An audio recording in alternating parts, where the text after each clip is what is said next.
Welcome to Pilates Teacher's Manual, your guide to becoming a great Pilates teacher. I'm Olivia, and I'll be your host. Join the conversation and the Pilates community on Instagram at Pilates Teacher's Manual, and visit buymeacoffee.com/Olivia Podcasts to support the show. Today's chapter starts now.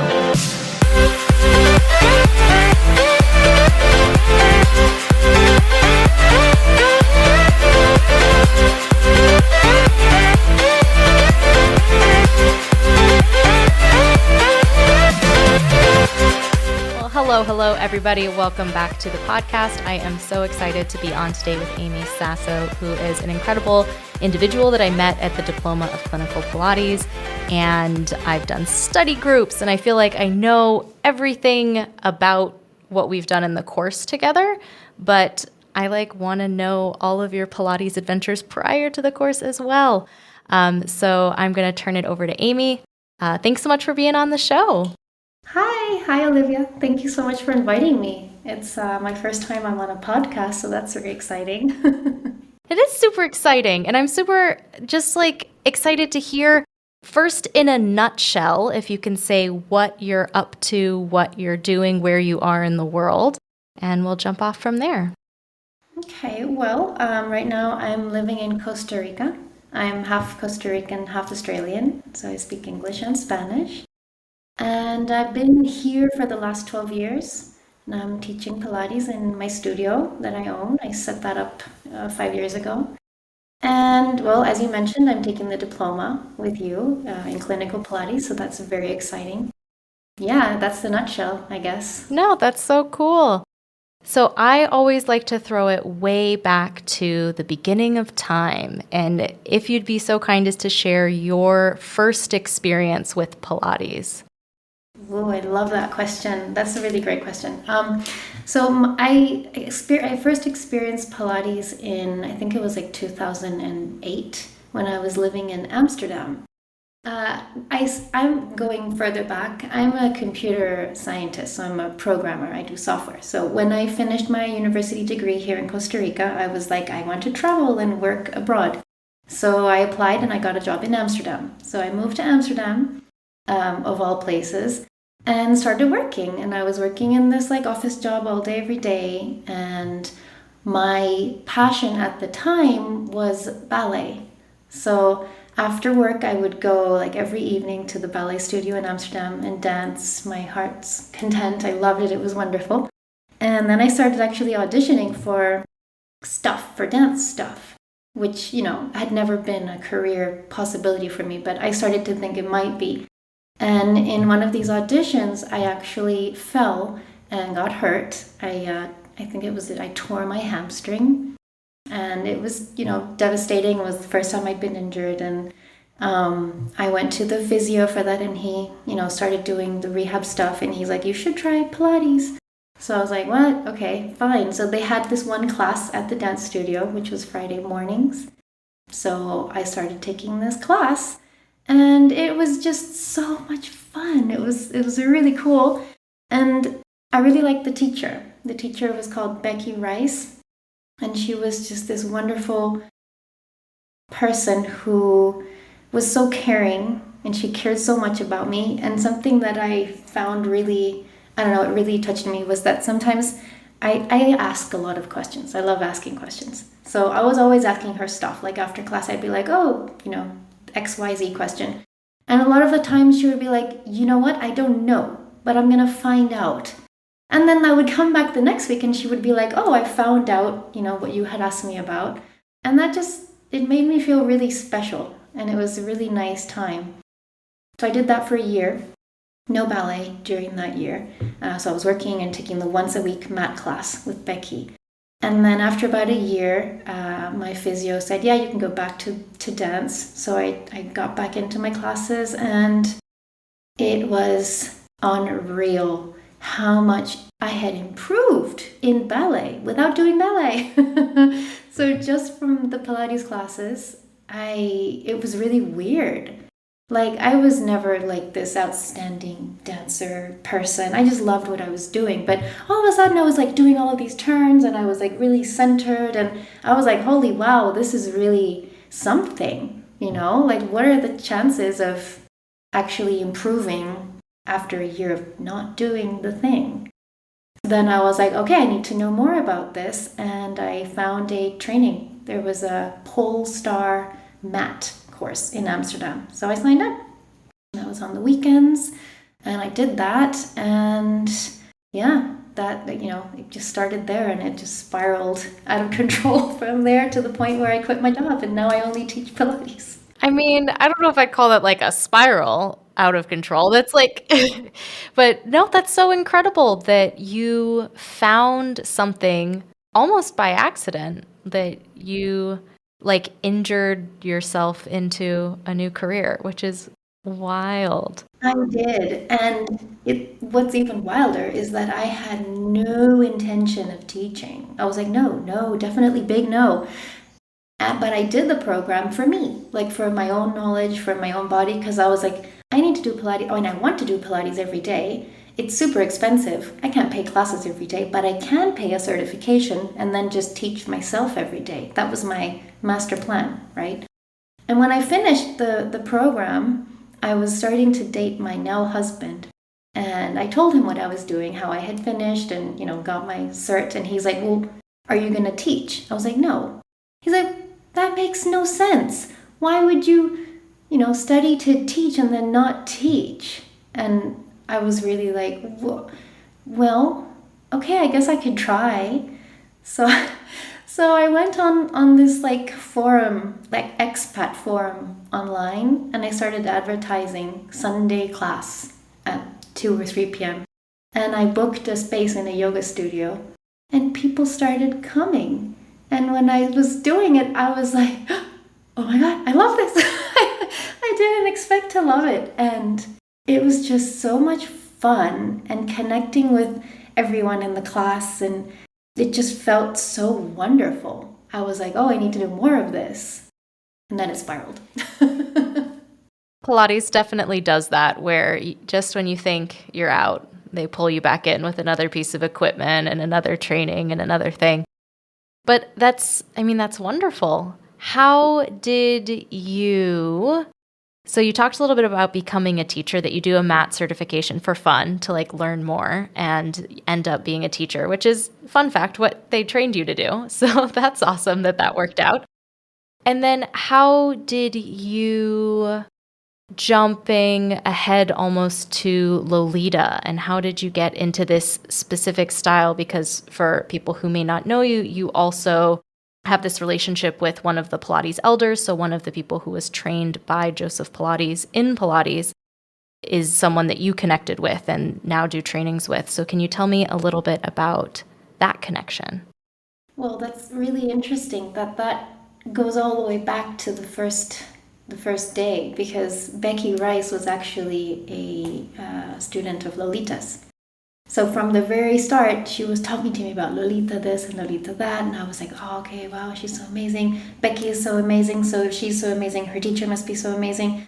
But Lolita would only teach teachers. So she has this, it's called the Pilates Master Mentor Program, where you have to be a teacher. You need to have, I think it used to be 5 years experience teaching or something, and you had to apply, send a video and do an interview and whatever. But I was already thinking about that, like from the very beginning, as being a really cool end goal, like getting as close to the source as you can today. And if Becky, she led me to her basically. So after I did the pole star thing, I was in Amsterdam for a little while, and then we moved back here to Costa Rica, and I went for the Power Pilates Comprehensive. It's because I wanted to learn the reformers and all the stuff, all the things. I did that in Miami. I had to fly back and forth many, many, many times, which was great. And then I started working in a studio here, and when I had the prerequisite amount of years under my belt, I was like, okay, I better do this, because if I wait any longer, she was 80 at that time, and I thought, I wasn't ready. I didn't feel ready, but I knew I had to do it, so I just did it. So I contacted her, sent my application in, and she accepted me into her course, and that was amazing. And then I had to fly to the States some more times because she's in Palm Beach. So I went back and forth from Palm Beach many, many times. And I went through her program. It was a 2-year program. And wow, yeah, it was amazing. It really, really was amazing. And it changed a lot. So yeah, getting to spend time with her and learn from her. And it's not, with Lolita, it's not only about the Pilates. You know, like the Pilates is a big part of it, but she really wants to mentor you in all aspects of your life, which I didn't see coming at all. But yeah, it was really fun. And well, now that I did the Master Mentor program, she then allowed me to teach her Legacy, which is the certification for new teachers. And that's, I think it's 1.5 years. I've done it 3 times already. I do that here in Costa Rica, so I have to set it up. I run the advertising, I find the people, set up the group, and teach the thing. I just finished my 3rd group. They're going to have their test in October this year. They're flying up to Palm Beach with Lolita to do their test. Yeah. That is incredible. And one thing that's come up with other guests on the podcast and just conversations I've had with other teachers as well is how valuable mentorship is, because a lot of times you just can't do everything in your first teacher training. Like there's so much more. And for a lot of people, for myself included, a lot of times you're learning the exercises at the same time you're learning to teach the exercises. And so you're already overwhelmed by spring settings, or are my feet pointed or flexed, or my palms down, and how big are my arm pumps? And there's just, like, Pilates itself is complicated. And then you're trying to learn how to teach it, and also, potentially changing careers. There's people who are like you, who have a day job and then are also doing teacher training and having families and lives and all of this. And so this idea of having like a continuation of your training, I think is really valuable, because it takes some pressure off of you to be done at the end of teacher training. You know that there's more to learn, more to do. And I kind of want to hear more about the mentorship program with Lolita. When you say all aspects of your life, are you getting like business coaching? Are you getting like relationship advice? Like what's happening? Everything. It's like, I was thinking, thinking about what I was going to say to you today, it was so nice going down that memory lane again, like remembering all the parts, all the things. From when I sign up, she sends Lillian, her secondhand assistant, who I love. She's a wonderful, wonderful woman. Lillian and her husband pick me up I get off this train and they pick me up in their car. They take me to their house, and they're like, I feel like they're just accepting me into their family. They just make sure I know where everything is, where I have to go, what I have to do. And Lolita, she arranges for me to share a hotel room with Adriana Coldevela, a girl from Brazil. So just from like the get-go, she's like, you and you're going to get along. And we did. We got along great. We became really close friends throughout the whole thing.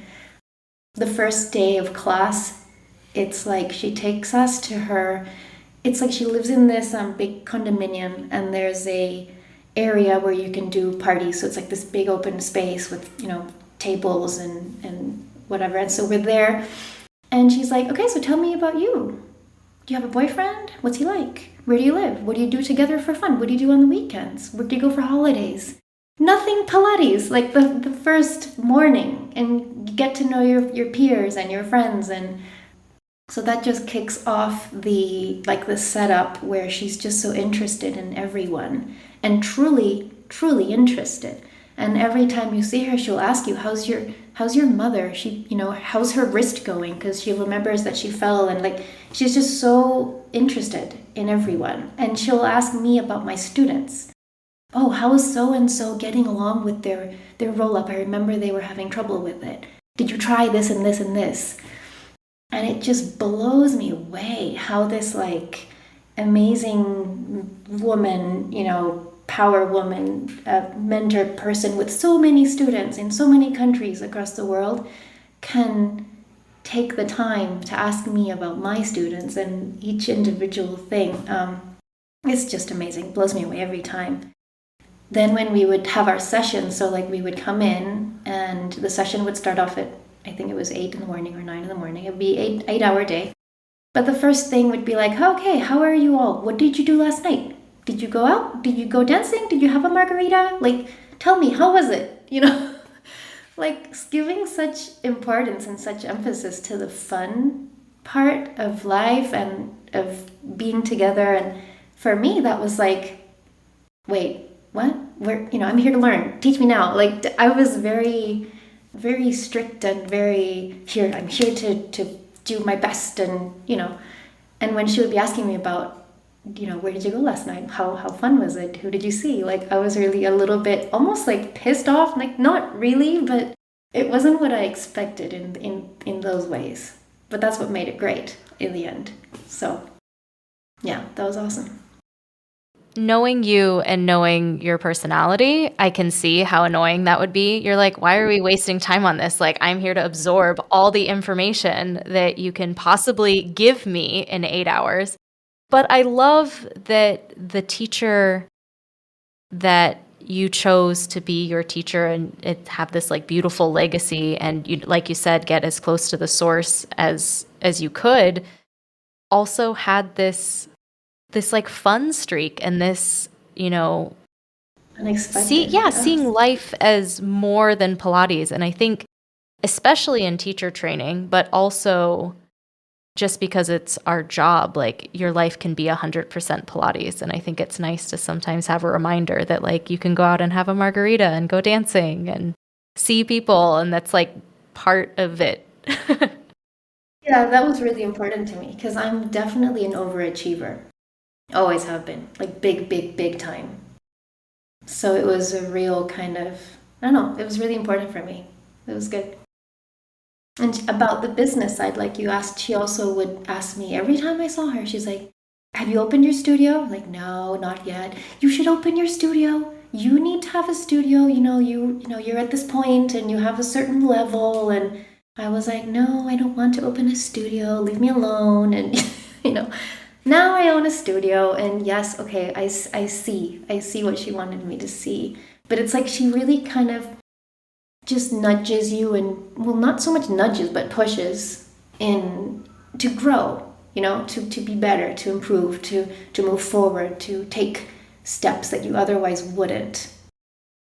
Can you share a little about how her style of teaching or her way of teaching or just her way of being has kind of rubbed off on you and what you find, passing on to clients who maybe even aren't in your legacy program, but just like the way you interact with people? How has working with her changed your teaching or the way you do or see Pilates?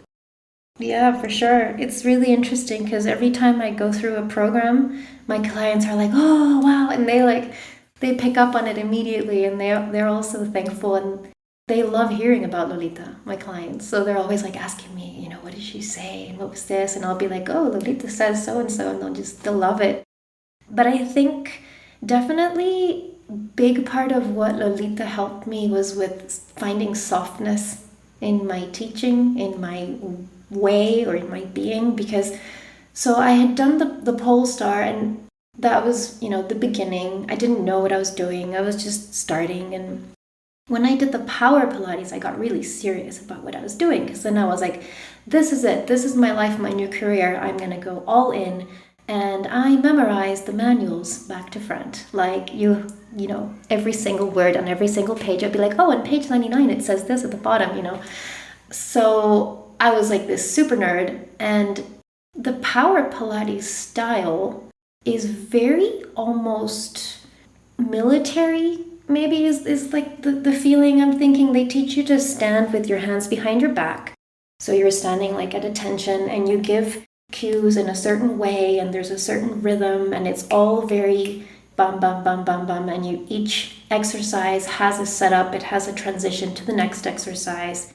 And like I was thinking about it again in the final exam of that course, I had to simultaneously teach a beginner client and an advanced client, taking them through the order, the classical order, at the same time. So this one is doing this exercise but slower, and this one is going faster. And thinking back, that how did I do that? It was just unreal. You have this level of like you dream the exercises because you know them so well, and you don't think that maybe you can kind of go off script sometimes, or you can color outside the lines sometimes. And that's a little bit what Lolita taught me about, it doesn't have to be so strict, it doesn't have to be so intense, it doesn't have to be like we have to make the client die every time. And that was not only Power Pilates. I'm not saying that they're like that, but the studio where I was working, there was this atmosphere of like, oh, I really killed her today. And that was a good thing. That was a positive thing. So when I show up to Lolita with this like very strict style, she was like, on the first time I taught, she was like, what are you doing? Just put your hands in front of you, relax a little bit. And yeah, her style is a lot more relaxed, a lot more about flow and just kind of positive movement experience. She actually has a lot of Power Pilates, of Polestar, infused into her work, because she, after studying with Joe, after working for all those years, she then got recertified with Polestar because she wanted to learn the new stuff. Like, she always says how important it is to evolve, to preserve, but also evolve, because she knew, she's like, well, since Joe was there, so many things have been discovered by science, and we can't ignore that. So she did this Polestar certification when she was, I want to say, like, I think she must have been like 60 years or 70 years old, and she went and got recertified, putting herself again as a learner, as a beginner, and she wasn't afraid to do that. So you can see a little bit in her work of the Polestar attitude, which is, I feel, a lot softer than what I had been doing. I'm just putting myself in the shoes right now of the person leading the teacher training that Lolita San Miguel is in. And you're just like, yes, oh my gosh. I had the same thought when I was reading Caged Lion, and John Steele, the author, never became a Pilates teacher, but he takes Pilates classes from just like teachers, and it's just like, so you learned Pilates from Joseph Pilates, I guess we'll do some footwork. Like, it's just so wild. Oh my gosh. But also, I think that shows you a lot about Lolita as a person, that she wanted to learn that it wasn't well, I'm done. Like, I've already done everything and now I'm just here to share it. Like, it's really difficult to be a beginner, especially at something that you have experience in. So I think that's a huge testament to her character, to want to not just encourage you to evolve and grow as a teacher, learning her way, but also for herself to really do that as well.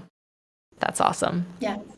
And she used to do it with us as well. Like when we were in the PMMP, she would be like, I learned so much from you guys. There was this one girl that is a horse equestrian specialist, and when she went to do the horseback on the ladder barrel, like, she just kind of mounted the ladder barrel by putting her foot on the little step underneath as if it were a stirrup, and then just flipping her leg over the top. And Lolita was like, show me that again. I've never seen that before. I never learned it that way. Why didn't I learn it that way? This will be the new way. So now we teach in Lolita's Legacy, when you're going to do horseback, you put your foot in the stirrup and you get on your horse.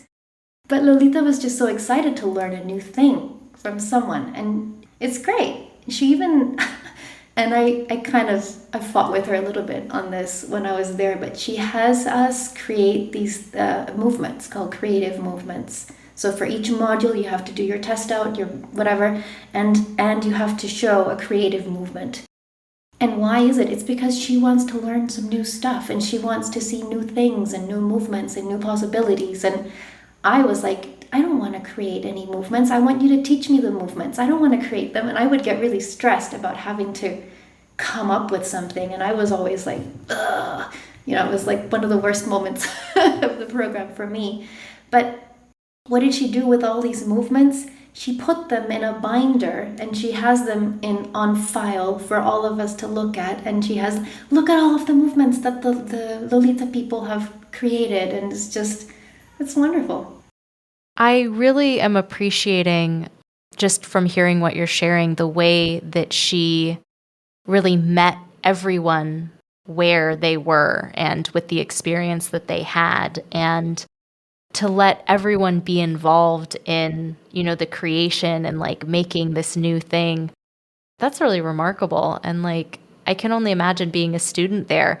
I can see how stressed you would be at the now I have to make something up for myself part, but then to be part of that and to be, in this binder with all of these incredible people all working together in Pilates, like, what a dream. Like, that's like utopian Pilates adventure. It was. It really was.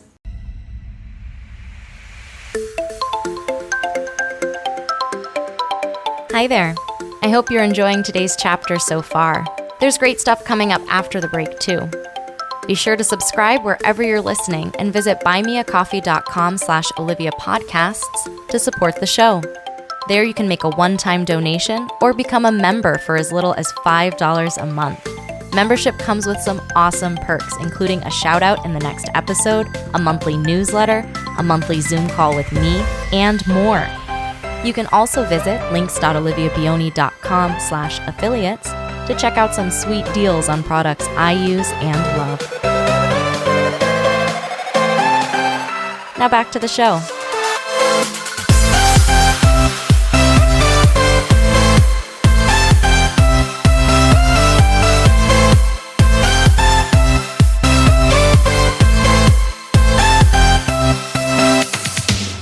If I can ask a little bit about your teaching and your teaching style, because you've been doing Pilates for over a decade now, and how did you see your own teaching evolve from, coming right out of your mat training with Polestar to now working one-on-one and having a studio? But I also want to hear about your studio, but how has your teaching kind of changed and evolved?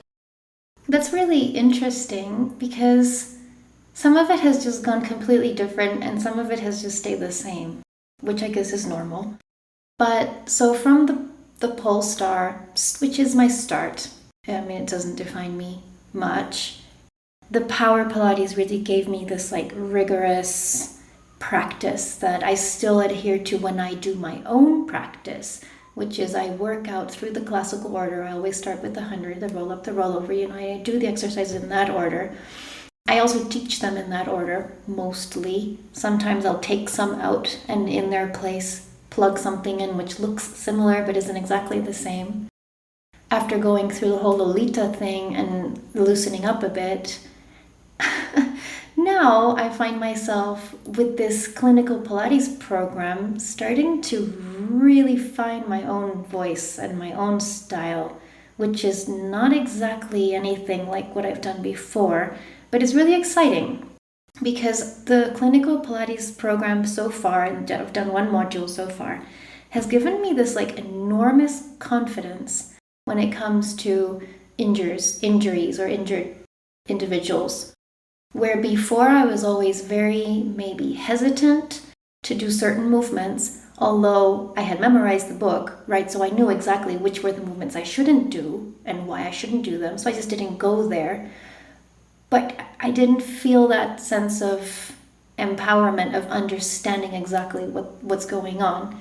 Where now I'm just like, I let loose and I'll, push my clients hard, and they'll sweat and they'll get this great workout, but I won't be worried if their foot isn't pointed perfectly or if they're not in the exact alignment that they should be. I'm also losing a lot of the interest or the pull towards the ballet isms that are present in Pilates that Lolita certainly has placed there, and other people as well.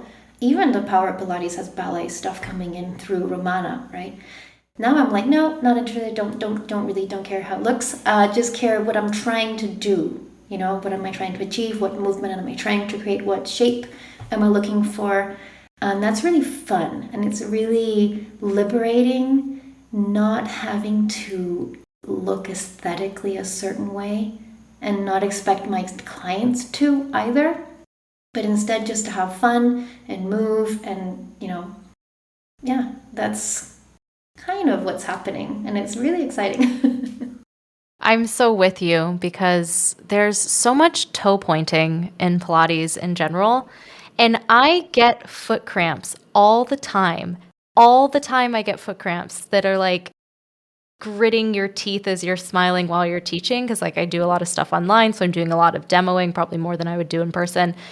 And so I end up flexing my feet and things. And I've had people be like, oh, aren't your toes supposed to be pointed? And I'm like, my foot is in so much pain. I am flexing my foot. It's going to be okay.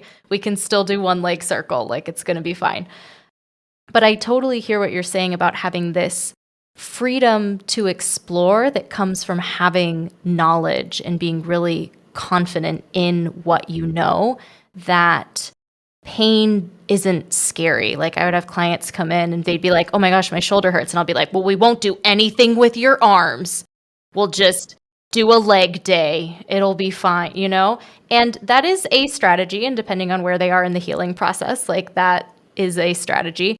But it's not very fun, and it doesn't really help your clients use their arms outside of Pilates, which they will have to do to open doors and grab things and move things around as we do. So yeah, having this knowledge and this comfort that really people could throw, because clients come in and they all have stories and stuff going on in their bodies and injuries that they had a long time ago and stuff that they're recovering from and things that are just a kind of weird sensation that they're having. And to be able to meet those clients and just be like, all right, let's go. Let's see what we can shake out. And to not like have a panic attack while that's happening is like the dream as a teacher, because you can really let go and you can spend less time worrying and more time doing cool stuff with your clients. Yeah. And it's also really, I think, empowering for the clients to be like, oh, my teacher didn't really mind that my shoulder was hurting, so I guess it's not so bad. Like, if before we were like, oh, okay, no, don't do that. If it hurts, we'll do something else. Let's modify. Let's move away from the pain. That's sending a very clear message that pain is not okay. But sometimes pain doesn't equal injury. So true. So true. And I've had clients now where like we'll be doing something in like a quadruped position on hands and knees or like a 4-point kneel. It has 18 different names. I don't know why. We can't just pick one for that position. But I've almost like unintentionally trained my clients that they'll just be like, oh, my arms are talking to me. And like, it's just like awesome. Because I'm like, oh, that's so great. Like, what are they saying? And he's like, oh, you're like, we're getting close to being done. And then you just get to ask, be like, can you do 3 more? And he's like, all right, yeah, I can do 3 more. My triceps are really talking to me. And I'm just like, you're adorable and I love you. That's so good. That's so good because you're showing people to have a conversation with their bodies, which is, in a way, something we've always done. It's something I've always done as a dancer, as a mover. You feel stuff. And it's okay. You don't like freak out every time you feel something. So I'm not sure why we were taught to kind of freak out if our clients feel something. So yeah, it's really good. Yeah, and I love that, making it a conversation, that it's between the teacher and the client, that we're conversing and the program is largely being shaped by the information that they're giving us. But also that they're having a bit of a conversation with themselves, because especially in like a clinical setting, which in Australia means one-to-one sessions, often with people who have injuries or have stuff going on that group classes may not be appropriate for them, that there can be a lot of fear around movement, and there can be a lot of fear around, past injuries that are still bothering them, that even though we know from tissue healing times, they've been cleared by their physical therapist or their physio, they're good to move, but it still hurts. And it's like a real alarm system because, there had been an injury and our body is really great at avoiding injuries. Like that's why our pain system is so sensitive. But to begin that process of desensitizing a bit and kind of leaning into those sensations and reaffirming that you're safe, that what you're doing is okay.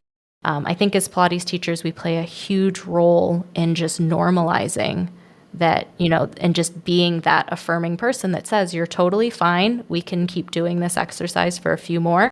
If it's really not working for you today, we'll do something else, but it's not something to be afraid of or to like skirt around or sweep under a rug. Like it's totally normal. Absolutely. Part of having a body. Haven't solved that one just yet, have we? So tell me about opening your studio and how that dream realized it with the strong encouragement from Lolita every time you see her. Where's your studio? How's it going? And you're like, Oh my gosh, yeah, it's been a wild ride. I mean, as I told Lolita, I didn't really want to open a studio, but the studio where I was working in, one day the owner said, okay, well, I'm packing up and leaving. I don't want to have a studio anymore. And she like took all of her reformers and took them to a house just down the road. And she basically wanted to just kind of cut down and make it smaller. And she said to us kind of, well, if you want to come and teach with me, you're fine. But if you don't want to, it's cool. So it was really like this weird message of like, this is it. Now's the time. If you're going to do this, do it now. So I told her, well, okay, you know what? I'll just stay here at the spot, the physical location where her studio had been forever. And I told her, you want to speak to my clients or how do you want to do it? She's like, no, just, talk to your clients. You tell them you're staying here and they're welcome to stay with you or whatever they want to do. So I talked to my clients, I told them the plan and they were all like, well, of course we'll stay. They all stayed. So, and it wasn't just me, it was me and a friend and a friend of her friend. So me and my friend, we were teachers. We were both teachers at the same studio. So I knew her really well. The other friend was a physical therapist and Mariana, my friend, referred her. So we were 3. I was not ready for being 3 as business partners. It was crazy. Like it was so much fun, but so much work and so hard to get on the same page. And we tried really hard. I think we did a really good job considering how different we all were and how we had really different visions for what the place would be. However, after the first year, it was clear that this partnership was not working because we all had different expectations. Looking back, it's like, well, duh. But when we were there, we didn't talk it out. We were just like, so exciting. I'll buy the reformers. I'll do the design and decoration and I'll do the Instagram page. And it was all very new and very exciting. But so after a couple of years, the physical therapist, apparently she never really intended to teach at the studio. I thought she was going to teach, so there was an expectation difference there. But she ended up selling us her shares and moving on. And then my friend and I, we stayed together until last year when she told me it was apparent that it was just too hard because we love each other and respect each other so much, but we just see things really differently. So she told me this and I was like, well, yeah, I guess you're right. So what do you want to do? She's like, I want to go. She lives like an hour away from here. So here being my house, the studio is like 5 minutes down the road. So she lives an hour away. She wanted to stay there. So we parted ways. I bought her shares and she now opened her studio close to her house, which is fantastic because, commuting an hour a day each way just makes no sense. I mean, if anyone knows,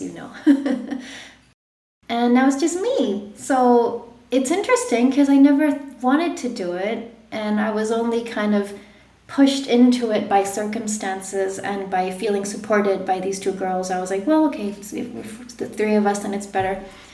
But now it's actually going really well. And, the vision I had from day 1 is now being implemented. And everything is really cool. Like I have these girls that are working for me. Well, not really working for me because part of not wanting to have a studio was never wanting to employ anyone, because I just want people, I think it works best when people are independent and they work for themselves and make their own hours and they do things their way, you know. So each instructor is renting space at my studio, and together as a team, we just have a lot of fun. And every Wednesday we work out together, and it's great because in a way, I know they have a lot to learn from me because I've been through a lot of things so far in the past 10, 12 years. But I also have a lot of things to learn from them, which is super fun. And the clients are really happy and the space is wonderful. And yeah, it's just kind of smoothly going along, which I never thought I would say that now. But yeah, here we are. I love that you found yourself where you were like, well, I don't really want to open a studio, but if we're all going in together, and then it ended up with you having your own studio space. So like, excellent work, Destiny. Thank you. Exactly. And talk about right place, right time. That's how I got some of like my very first clients, was a teacher cutting down their hours and was like, I'm at my limit. I need to cut back for my family, for, other commitments. It's just too much. And so that was how I got my first clients. And sometimes just being there is, what you need to do. But also huge props to you for like recognizing that you're like, look, you're never going to get a studio space that already has like existing clientele and like a historical location that's been there for a really long time. Like, ideal. Yeah, well, this was 5 years ago, and people still like poke their head in the door and they're like, there's a Pilates studio here. We don't even have a sign. Like, there's no sign. It's just, and we're in the back of this little, it's not an alley, but it's like you can't see us from the street. You have a secret Pilates studio. Yeah, I do. I do. But that's amazing. Yeah. And it's interesting because a lot of it was a struggle and just trying to stay afloat and trying to, understand what my partners wanted, what I wanted, and trying to make things work for all of us. But since it's been just me, I've kind of got things running financially. We're afloat. It's good. And now I've started this clinical program, which doesn't leave me much time to think to myself about where is it going to go, But it can go really exciting places, because like I'm starting to explore a new way of teaching. I'm starting to explore a new idea of like having clients have their own program, working out by themselves under my supervision. All of these things are things that I'd like to implement on a larger scale. And I think my studio is called Concept Pilates Escazú. So Concept is the platform for making it happen, I think. That is so exciting. And you've said a few things about your studio that are resonating with me as a teacher.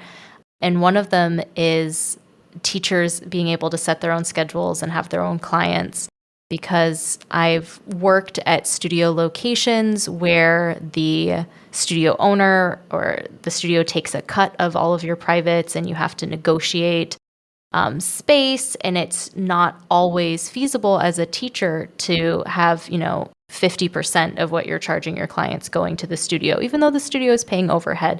But this idea of renting space, it's almost like, I feel like you see it a lot in like hair salons where like you rent a chair and like you have a booth or something like that. And it gives you so much more freedom to do whatever you're trying to do, because some people are hardcore. I want to teach Pilates 30 hours a week. And some people are, well, I have just a couple clients that I see and I just really need access to a reformer. And the fact that you can meet everyone and let them also grow and be their own teachers while having a bit of a collaborative spirit is pretty awesome. Exactly.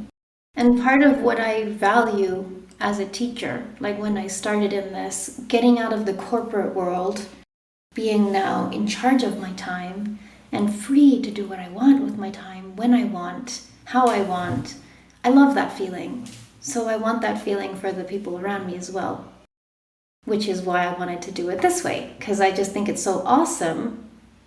If we can make the business work like this, it's great for everyone. Gosh darn it, Amy, you are a visionary. That's amazing. That's really ideal. I feel like every person I talk to, I'm like, well, maybe I should just go to Costa Rica and hang out with Amy and just like teach in her dream studio. Whenever you want, the doors are open. We have a reformer for you. Beautiful and perfect. Can you share with me maybe anything you're working on right now? I mean, it sounds like running a studio and doing a diploma and like all of this is like, I don't know, like a lot, but like what else are you working on or what you're passionate about if you could get on your soapbox and what you wanted to share? And then I'll also ask you about advice for new teachers because I totally skipped that question, but we'll loop back. That's like a Pandora box kind of question. I'm passionate about so many things and I want to do so many things always, at the same time. But yeah, the diploma is the biggest thing right now in my life, and I'm trying to dedicate good amount of time to that every day to make the most of it, be in the lectures and the tutorials and the sessions, ask all the questions and think all the things, and I'm really loving it. It's very exciting. It's really changed a lot, and it changed. I was telling someone the other day, it's amazing how quickly the switch just flipped. After like 2 or 3 weeks into the diploma, I was suddenly like, oh my gosh, this is amazing. I'm just already empowered. My teaching just shifted. My clients are feeling it. Everyone around me is feeling it. I'm so excited. So that's probably the biggest thing. To add to that, I swim twice a week and I'm loving it, starting to get even more into it than ever. Doing this, we had a class, not a class, we had like a special session a couple of weeks ago on Saturday where the teacher called us in, us being the faster swimmers. I was like, I didn't even know I'm a faster swimmer. I just swim because I love it. But this place where I swim is really cool. It's really chill. It's not high level athletes. It's just normal people, swimming to be better, to be healthier. And so we had this event where we did like races and it was so much fun. I won some of the races. It was so exciting. I got so pumped into it. And I just get really excited about stuff like this. And it's fun. It's really fun. Also, as I was telling you, I've started lifting weights, which, oh my goodness. Like if you had have asked me, 6 months ago if I wanted to lift weights, I would have been like, what? Why? No.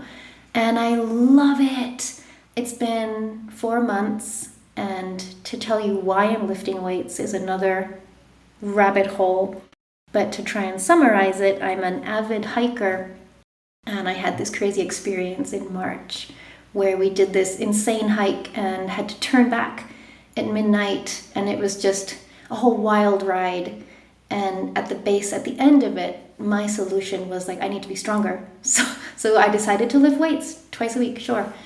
And it's really weird because my background as a dancer and Pilates and, all things not weight-like, it's weird how much I'm enjoying it and how great it feels to feel strong. Like you wouldn't believe it. I mean, I wouldn't believe it if I had told me before. But the other day I had a flat tire. So I'm like, okay, I got this. I'm like changing the tire, take the tire off. Then I grab the tire in one arm and toss it into the back of my car. And I'm like, whoa, that was so awesome. That's just something I wouldn't have done before, I would have been like, let me bend over with a straight spine to try and not hurt myself while I try to pick it up. But no, I feel like this superwoman, and it's just from picking heavy stuff up twice a week. It's so cool. So I would definitely recommend it to people, Amy, you are so cool and a professional mover. It started with, well, I'm just doing ballet for fun. I'm not a dancer, but I just really enjoy doing ballet. And then you're like, well, I just love doing Pilates, so I'll just learn more about that. And here you are swimming and doing races now and lifting heavy things. So cool. And really, I would say practicing what you preach in terms of we know for our clients as well that they feel better when they're stronger. Life is better when you aren't in pain and when you can do the stuff you want to do, whether it's climb a mountain. Any place, if I ever find myself hiking at midnight, we'll know that I personally am in deep trouble because how did we get here? I was like, at midnight, that is, first of all, past my bedtime, and second of all, on a mountain. So a couple issues there. But I think that that's incredible. And it really shows as well, just like the power of movement, that there's not one movement, one way to move. That like if you were taking a Pilates class from you and you're like, oh, well, I have swimming and I have weightlifting, then you feel, empowered to find your stuff, your niche movements, whatever they may be. So that's awesome. Yeah, I think there's something for everyone. And it sounds kind of silly to say it, but feeling good is really good. Like I love feeling good, and it's not hard. And I want people to understand that and know that they can feel good too. Like I'm just going to like a group class with some kettlebells twice a week, and it's made me feel so powerful. Everyone can do it, It's really cool. I think that's so great and so empowering for your clients and for yourself that you've cracked the code, and it wasn't even a code. It was just the physical activity guidelines, but Exactly. that was it. That was all you had to do. But one last thing I want to ask you is, as an experienced teacher who has taught in studios and evolved as a teacher and still evolving as a teacher, what advice would you give new teachers who are maybe just like you, coming out of their first training and the wild world of Pilates is there? What would you tell them? That's a good question. I think there's two things. The first thing I recommend, and I, based on my experience, it's what's worked, is that you want to know everything, and you want to take all the courses, and you want to do all the certifications, and you just want to do everything. And don't do that. do one thing and do it really well, and then sit on it for a couple of even years. Like each program I did, while I was going through the program, I was learning, but I learned most in the years after, when I was implementing what I learned. So when I was practicing. And even today, I'll be doing something and I'll be like, oh, wow, I understand now, like what Lolita meant 7 years ago, because it's so rich. Like each of these courses and certifications, and there's so many more out there, they're all so rich with information and nuance. And there's no way you can learn and understand everything just by going through the program. So that would be my advice. Just sit on what you've done, do it well, study it, analyze it, apply it, live it, feel it. And you're going to learn so much more. And when you're ready for the next thing, you'll know. And then do the next thing, but don't rush. That's really excellent advice, Amy, and connects with me. I'm still learning the things that my yoga teacher told me in high school. And I'm like, oh man, my teacher told me one thing where I was asking how long it would take to do scorpion or some chin stand nonsense inversion after doing yoga for like 2 weeks. And I was like, well, how long will it take to do this? And she told me, she said, don't worry about it. Just like check in 10 years. And like when you're 18, 10 years is an infinity of time. And I had forgotten, in fact, that she told me to do that. And I was doing some other wild, wacky thing. And I was like, it wasn't 10 years. It was like 14 years, but it's fine, Like, I think teachers, especially teachers like Lolita, who are beyond skilled and just marvelous human beings. But I think everyone that we take the time to learn from offers such valuable perspective based on their own life experiences and then their own intrinsic awesomeness. And I feel like I've learned a lot chatting with you, and I feel very empowered to lift heavy things, which I think is my next movement frontier, is kettlebells. So I just want to say thank you so much, Amy, for taking the time and being on the show and sharing your journey, which is remarkable, and you are remarkable. And I appreciate you taking the time and coming on. Thank you for inviting me. It was really fun.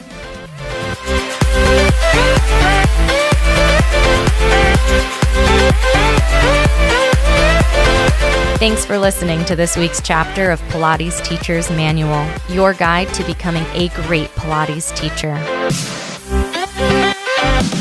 Check out the podcast Instagram at Pilates Teacher's Manual, and be sure to subscribe wherever you listen. For more Pilates goodness, check out my other podcast, Pilates Student's Manual, available everywhere you listen to podcasts. The adventure continues. Until next time.